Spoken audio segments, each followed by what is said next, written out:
Not the only public figure who's defied state orders. NBA Hall of Famer John Stockton recently had his men's basketball season ticket suspended for taking a similar anti-masking position. The city says it's having an active conversation with Bingle to come to a mutual understanding.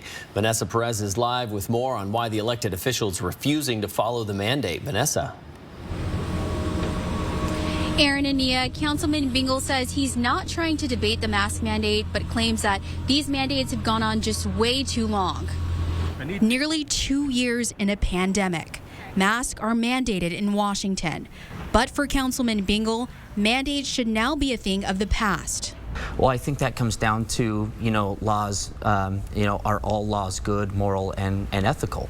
And philosophically, as I was campaigning, this was one of the issues that people really cared about. Bingle says he's representing the people who elected him.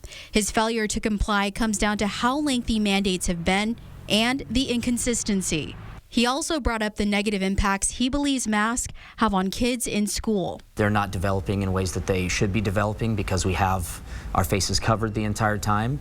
I see a greater risk to future generations. He says it's part of the reason why he refuses to follow the mandate.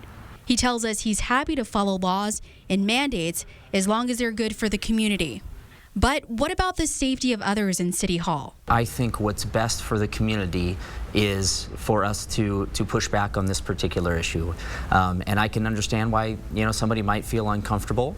Brian Coddington, spokesperson for the city, says there's an active conversation with Bingle about policy and expectations. It's a tricky situation for everyone who has concerns about wearing a mask. There are people who are concerned about those who are unmasked. And so we've been very cognizant of all of those different perspectives and have worked very hard to try to make sure that everybody's perspective is respected. Coddington says people in leadership have a different level of expectation.